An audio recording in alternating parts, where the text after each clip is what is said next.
Halo, perkenalkan, kami dari kelompok 8 akan membahas materi mengenai konsep dasar akuntansi manajemen. Nah, sebelum masuk ke pembahasan materi, saya akan memperkenalkan anggota dari kelompok kami. Yang pertama ada Daona, Ismi Safanatul, Elvira Yosisandrika, dan yang terakhir Suratun Nabawiyah.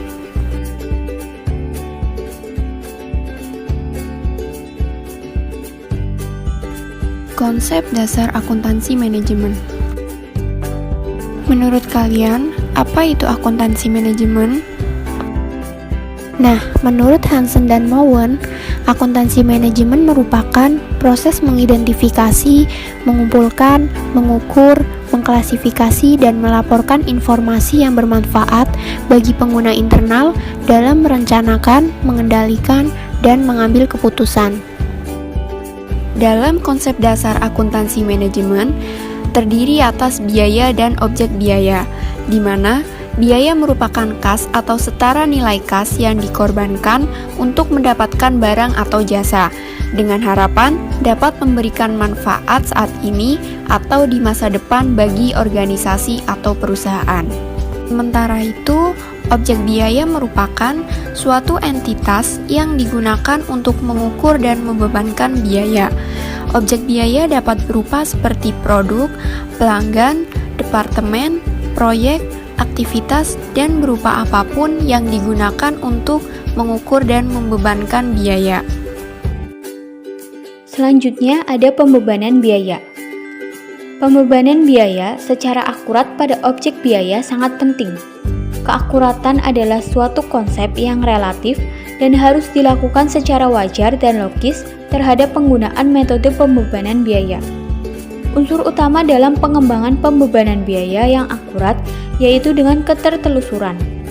Ketertelusuran adalah kemampuan membebankan biaya pada objek biaya dengan cara yang layak secara ekonomi berdasarkan hubungan sebab akibat.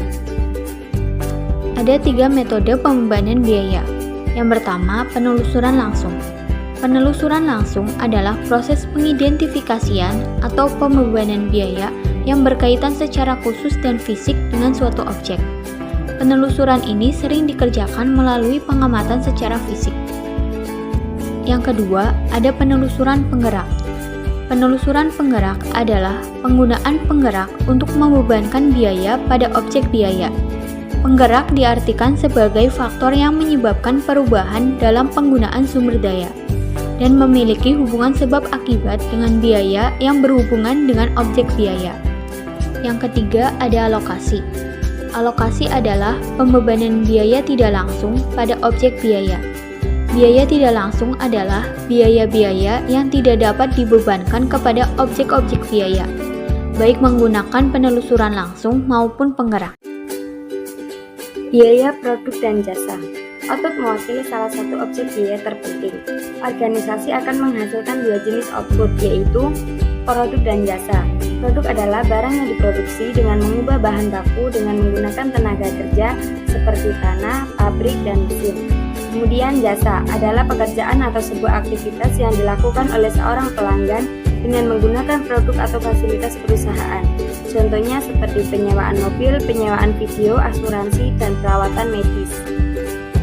Selanjutnya yaitu biaya yang berbeda dengan tujuan berbeda. Terdiri dari harga pokok produk dan rantai nilai internal. Harga pokok produk adalah pembebanan biaya yang mendukung tujuan manajerial yang spesifik sehingga menunjukkan tujuan yang akan dicapai. Manajemen tertarik untuk melakukan analisis tingkat laba yang spesifik, sehingga perlu informasi pendapatan dan biaya terkait dengan produk. Kemudian rantai nilai internal adalah seperangkat aktivitas yang dibutuhkan untuk mendesain, mengembangkan, memproduksi, memasarkan, mendistribusikan, dan melayani produk. Selanjutnya, biaya produk dan keuangan eksternal. Biaya dapat dikelompokkan menjadi 2 kategori fungsional utama, yaitu 1. Biaya produksi dan 2. Biaya non-produksi. Biaya produksi yaitu biaya yang berkaitan dengan pembuatan barang dan penyediaan jasa. Sedangkan biaya non-produksi terdiri dari biaya penjualan yang mencakup biaya pemasaran, distribusi, dan layanan pelanggan. Dan biaya administrasi yang mencakup biaya desain, pengembangan, dan administrasi umum.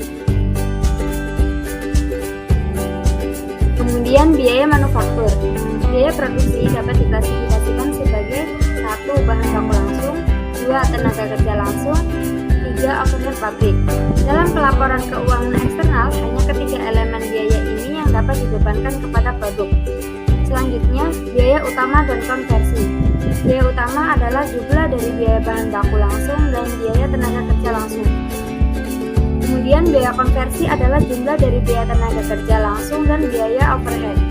Untuk perusahaan manufaktur, biaya konversi diinterpretasikan sebagai biaya untuk mengubah bahan baku menjadi bahan jadi. Biaya penjualan dan administrasi.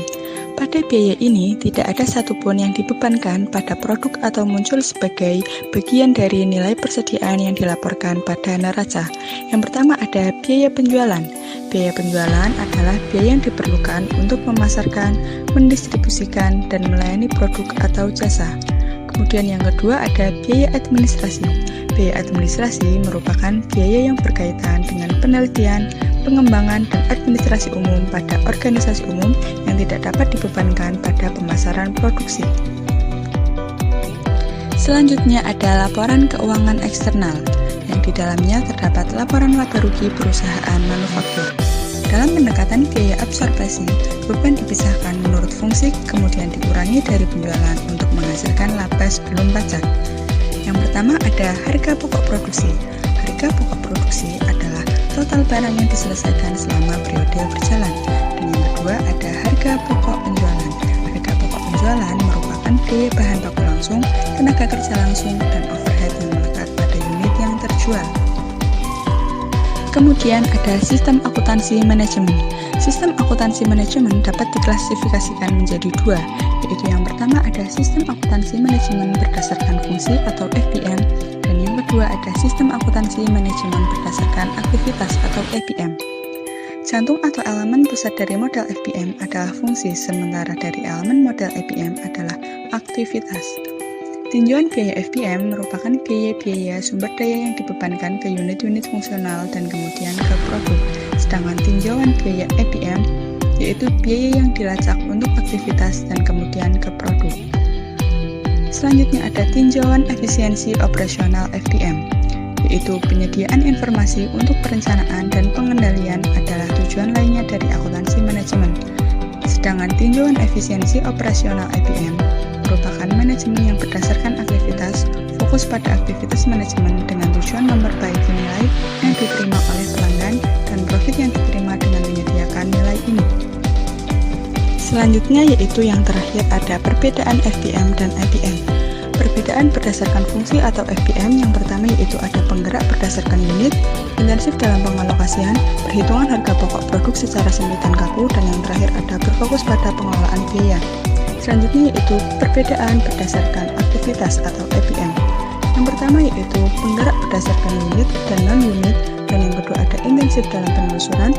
Selanjutnya ada perhitungan harga pokok produk secara luas dan fleksibel, dan yang terakhir ada berfokus pada pengelolaan aktivitas.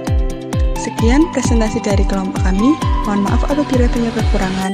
Terima kasih. Wassalamualaikum warahmatullahi wabarakatuh.